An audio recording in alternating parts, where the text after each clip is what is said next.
Halo, Indra di sini dan hari ini kita akan membahas mengenai elastisitas dan hukum Hooke. Nah, kita tahu bahwa materi elastisitas dan hukum Hooke diajarkan di kelas 2 SMA. Nah, pada pelajaran hukum Hooke ini ada 4 materi besar nih. Yang pertama adalah tegangan, hukum Hooke, dan modulus Young. Oke, pembahasan kita akan dimulai dari modulus elastis. Mungkin modulus elastis kurang familiar terdengar di telinga kita, karena yang sering terdengar di telinga kita adalah modulus Young. Modulus Young digagas oleh seorang ilmuwan bernama Thomas Young yang berasal dari Inggris. Nah, dia mendefinisikan sebuah tetapan yang terjadi pada sebuah benda ketika dikenai gaya yang menyebabkan pertambahan panjang. Jadi, definisinya adalah perbandingan antara tegangan dan regangan yang dialami oleh suatu bahan. Kemudian dari definisi tersebut kita dapat tahu bahwa modulus elastisitas merupakan hasil bagi dari tegangan dan regangan. Bisa dilihat persamaan modulus Young adalah tegangan dibagi regangan. Nah, karena satuan dari tegangan adalah Pascal dan satuan dari regangan tidak ada, maka satuannya akan sama dengan satuan tegangan, yaitu Newton per meter persegi ataupun Pascal. Nah, kemudian kita berlanjut ke jadi hubungan tadi itu menjelaskan bahwa ketika suatu gaya dikerjakan pada suatu benda, dia akan menyebabkan dua hal. Yang pertama, dia akan menyebabkan tegangan pada benda tersebut dan akan menyebabkan regangan. Nah, karena regangan itu bisa dilihat sedangkan tegangan itu tidak bisa dilihat, maka akan menghasilkan grafik hubungan yang mempunyai sumbu X adalah regangan dan sumbu Y atau sumbu horizontalnya adalah tegangan. Nah, bisa dilihat bahwa regangan tadi adalah perbandingan antara panjang awal ketika benda belum dikenai gaya dan pertambahan panjang yang disebabkan oleh adanya gaya yang dikerjakan terhadap benda tersebut. Jadi akan menghasilkan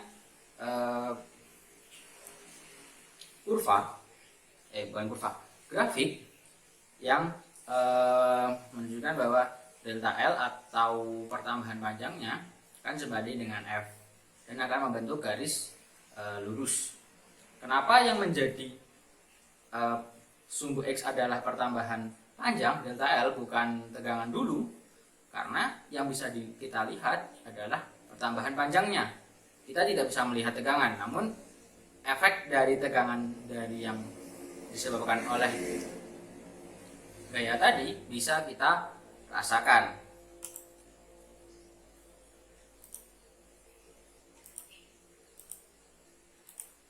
Nah, di grafik pertama kita mempunyai tegangan sebagai sumbu Y dan regangan sebagai sumbu X. Bisa dilihat daerah awal atau sumbu 0 itu akan menyatu di permulaan antara sumbu X dan sumbu Y.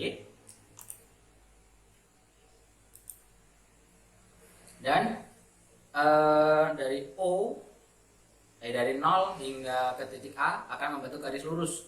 Kenapa? Karena pertambahan panjangnya akan sebanding.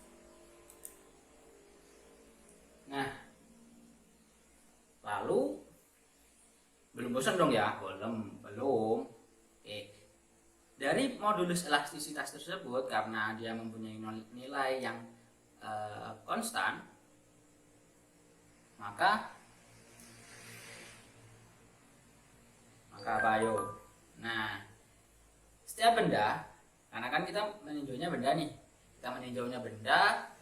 nah antara tegangan dan regangan tiap bahan akan berbeda. Nah, jadi untuk tiap satu bahan atau satu benda akan mempunyai grafik regangan yang grafik elastisitas yang berbeda. Nah, kemudian apabila kita substitusikan, nah kita akan mencari nih persamaan modulusnya itu didapat dari mana sih? Memang di awal kita sudah menjabarkan bahwa modulus yang adalah perbandingan antara tegangan dibagi dengan regangan. Seperti itu ya, ingat-ingat, tegangan dan regangan. Nah, modulus elastisitas dilambangkan dengan E, akan sebanding dengan tau per epsilon. Jadi simbol dari tegangan adalah tau dan simbol dari regangan adalah epsilon. Dimana dimana tau sebanding dengan gaya persatuan luas tadi, karena tegangan kan gaya persatuan luas. Kemudian regangan adalah perbandingan antara delta L atau pertambahan panjang benda yang dialami dengan panjang benda mula-mula, sehingga kita bisa lakukan manipulasi matematis dengan memindah A ke bawah dan memindah X ke atas menjadi modulus yang disimbolkan dengan E akan sebanding dengan gaya dikali dengan panjang mula-mula per luas permukaan benda tadi dikali dengan delta X atau pertambahan panjangnya, sehingga FA atau tegangan sebanding dengan modulus yang suatu bahan dikalikan dengan regangannya. Jadi bisa kita tuliskan sebagai FA per F per A sama dengan E dikali delta L per L. Nah, delta L di situ adalah pertambahan panjangnya, tapi kita tadi menggunakan delta X ya. Jadi antara delta L dengan delta X itu sama ya. Jadi L dengan X itu sama. Kemudian L-nya adalah panjang asli atau panjang mula-mula. Nah, seperti yang kita sudah temukan tadi, modulus elastisitas dari tiap-tiap bahan akan berbeda-beda. Nah, bisa dilihat di situ kita mempunyai bahan aluminium, baja, besi, karet, kuningan, nikel, tembaga, timah, beton, kaca, dan wolfram. Nah, bisa kita lihat di sini modulus yang paling besar dimiliki oleh wolfram. Belum pernah dengan wolfram? Nanti cari deh, di Go ini banyak.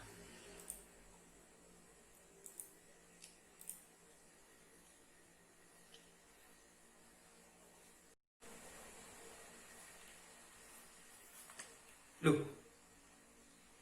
kok grafik lagi? salah, grafik banyak. Nah,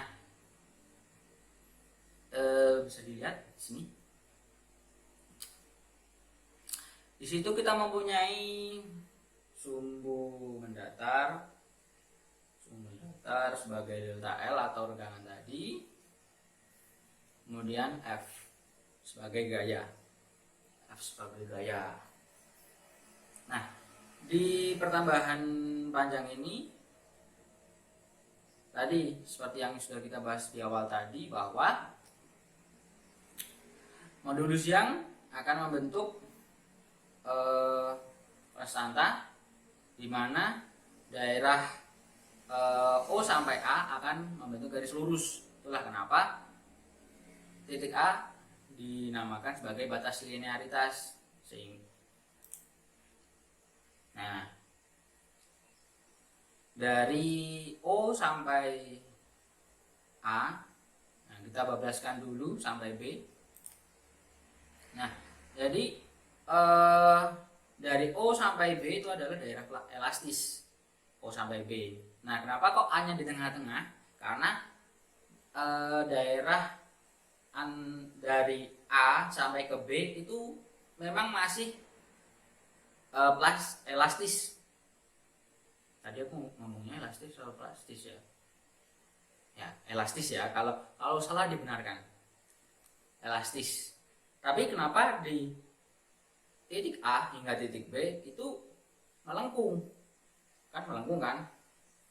Nah, karena di dari titik A hingga titik B itu memang ketika gaya dilepaskan itu akan kembali. Hanya saja ketika akan mencapai ke titik B,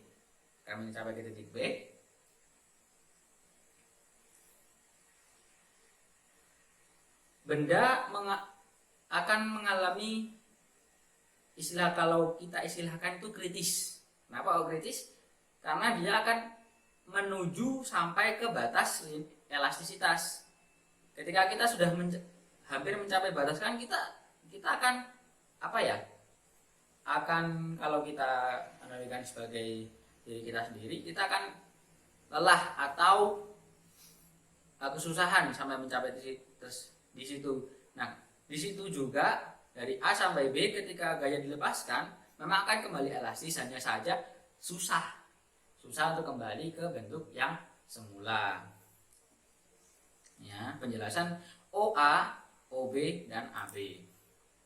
Nah, B adalah batas elastisitas. Jadi ketika ada benda yang mencapai pertambahan panjang hingga B, ketika dia di B itu ada batas elastisitasnya.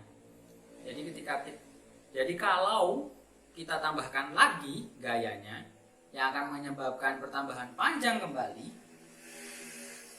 lebih besar, dia akan memasuki daerah plastis. Artinya di perlakuan tersebut benda tidak akan kembali ke bentuk semula lagi. Seperti itu. Contohnya, ketika kita memukul kayu, tak tak tak.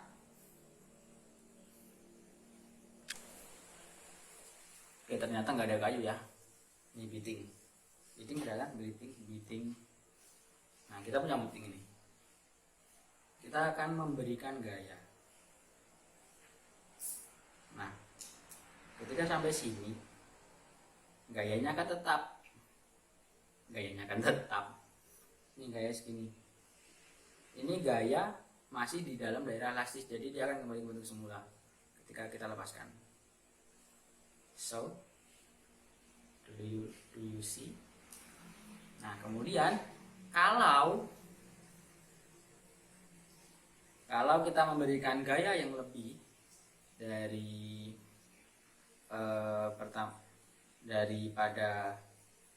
dari daerah elastisitas, kita terus sampai ke batas elastisitasnya, terus. Nah, jangan patah, dia sudah daerah plastis, jadi dia tidak bisa kembali ke bentuk semula. Ini ada daerah patah. Oke.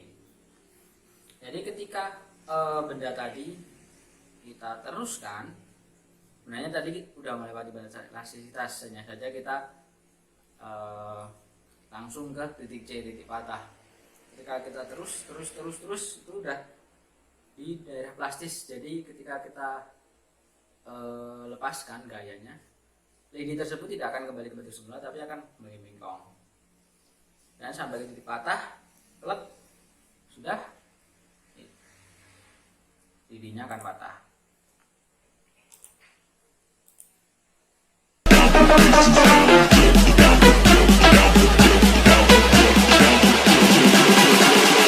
Get up, down, put the faces down.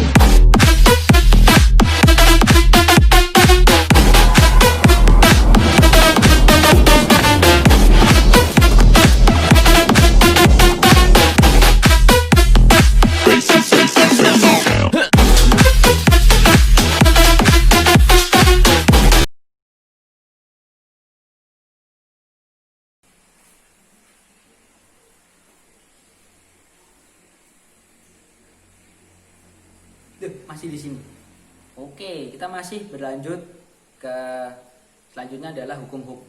Kalian udah melihat animasi sebelumnya kan? Oke, kalian lihat apa? Kita lihat apa? Oke, kita melihat bis ya, bis yang mosak-masik ke kanan, ke kiri, ke kanan lagi, kiri lagi. Nah, di situ kenapa ketika dia membelok ke kiri dia akan terasa seperti terpantul, kemudian terpantul kembali? Nah, karena apa jawabannya? Ya betul, ada yang namanya pegas atau sistem suspensi di kendaraan. Kita ambil contoh tadi bis. Nah, sistem suspensi ini paling banyak yang kita temukan adalah sistem suspensi dengan pegas ya.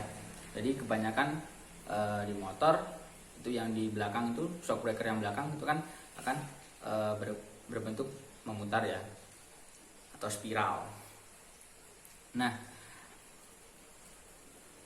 terkait dengan fenomena mental mentul tadi, ada materi dalam fisika yang membahas mengenai fenomena kemantulan dari pegas, yaitu nih hukum Hooke. Siapa sih Hooke? Oh, bukan siapa sih, apa sih itu hukum Hooke? Nah, biasanya kan kita tahu bahwa hukum-hukum di fisika itu biasanya kalau udah berbicara tentang hukum itu pasti diambil dari si penemunya, seperti hukum Archimedes ditemukan oleh Archimedes, kemudian siapa lagi? Hukum 1 Newton sampai hukum 3 Newton ditemukan digagas oleh Sir Isaac Newton, kemudian hukum Pascal digagas oleh Blaise Pascal. Nah, ini ada hukum Hooke nih. Hooke.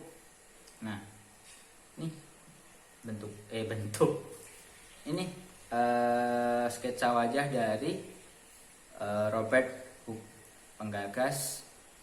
Kalau kita bahasakan sih Bapak Pegas ya. Bapak. Nah, Hooke menggagas suatu hukum yang terkait dengan fenomena mental-mentulnya pegas, yaitu hukum Hooke-nya berbunyi seperti ini. Apabila gaya tarik tidak melampaui batas elastis pegas, maka pertambahan panjang pegas sebanding dengan gaya tarik. Belum ada gambaran nih. Nah, jadi hukum Hooke ini menjelaskan terkait dengan fenomena pegas. Nah, kita kan tahu bahwa pegas ketika kita gantung dengan beban, dia akan bergerak turun, kemudian naik lagi, turun, naik, turun sampai dia berhenti. Nah, si Robert Hooke ini menjelaskan mengenai apa sih fenomena yang ada di Pegas tersebut. Kita tadi ada punya unsur satu, gaya, karena kan dia dikenai beban.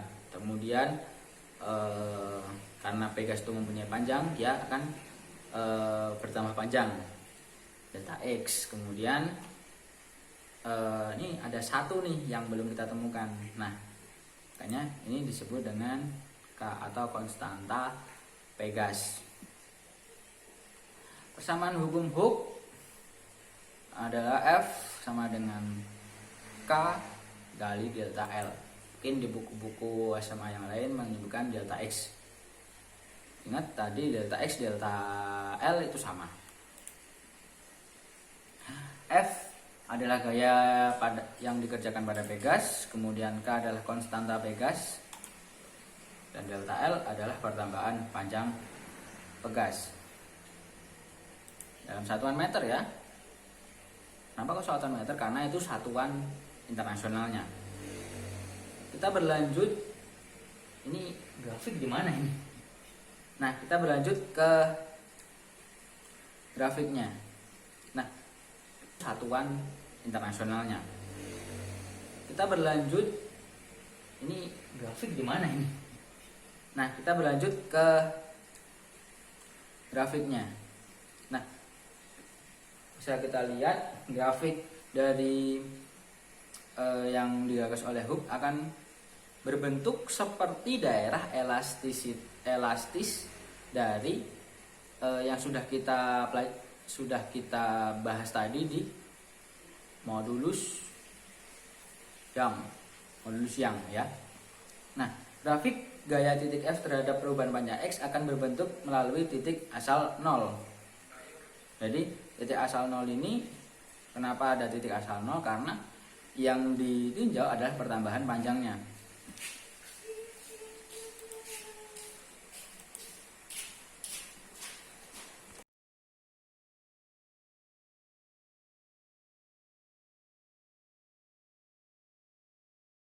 Nah, seperti kita tahu tadi bahwa K konstan, sehingga akan menghasilkan suatu,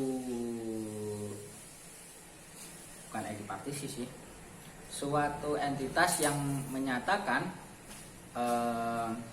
konversi suatu fenomena. Jadi aslinya F dan delta X itu tidak ada hubungannya sebenarnya, karena ini terjadi di Pegas. Nah, untuk menghubungkannya kita perlu sesuatu yang akan bernilai konstan terhadap fenomenanya. Karena yang ditinjau adalah Pegas, maka konstantanya adalah konstanta Pegas. Nah, bagaimanakah penentuan tetapan gaya K? Tetapan gaya pada konstanta Pegas ini dari suatu benda elastis. Benda elastis ya seperti itu tadi.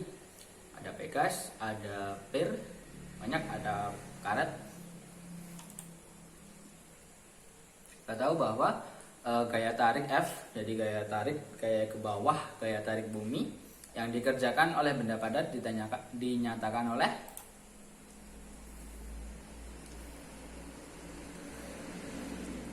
F persatuan luas akan sama dengan modulus Young dari benda tersebut dikali delta L per L. Delta L per L adalah regangan.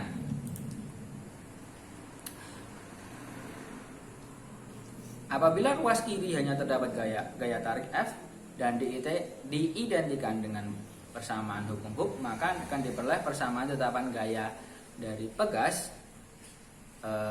merupakan suatu benda elastis yang akan bernilai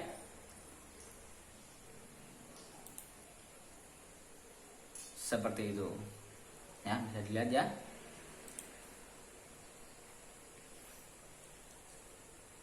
F sama dengan K. Nah, K di situ dikali delta L. Dengan menyamakan ruas kanan dan ruas kiri, nah Dengan menyamakan kedua persamaan di atas akan diperoleh persamaan umum tetapan gaya K, di mana K akan bernilai A atau luas penampang dikali E, modulus yang suatu benda tadi dikali E dibagi dengan panjang benda tersebut. Nah, dalam dunia Pegas ada dua susunan inti, yakni seri dan paralel. Seri satu jalur, paralel berarti dua jalur. Susunan seri Pegas akan menggunakan persamaan 1/Ks atau konstanta Pegas seri.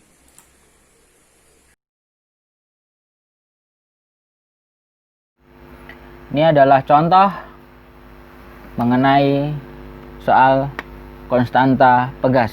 Tiga Pegas identik tersusun seperti gambar berikut. Masing-masing Pegas dapat merenggang sepanjang 2 cm jika diberi beban 600 gram. Maka nilai konstanta Pegas gabungan pada sistem tersebut adalah, kita mempunyai sebuah sistem Pegas dengan 3 Pegas identik yang akan memanjang sepanjang 2 cm atau bertambah panjang sepanjang 2 cm. Jadi yang atas akan bertambah 2 cm dan yang bawah akan bertambah panjang 2 cm. Jadi delta X atau pertambahan panjang totalnya bernilai 4 cm. Kita ubah ke satuan internasional menjadi 0,04 meter. Selanjutnya beban ada sebesar 600 gram yang digunakan pada soal ini. Kita ubah ke satuan internasional menjadi 0,6 kg. W atau berat didapatkan dari massa kali gravitasi. Dengan gravitasi 10, maka kita mendapatkan hasil sebesar 6 Newton. W di sini atau beban akan berfungsi sebagai gaya yang membuat pemuluran pada Pegas. Kita gunakan persamaan F sama dengan K kali delta X. Kemudian kita memindahkan K ke ruas kanan dan F ke ruas kiri. Kita mendapatkan 6 dibagi 0,04. Hasilnya adalah 150 Newton per meter.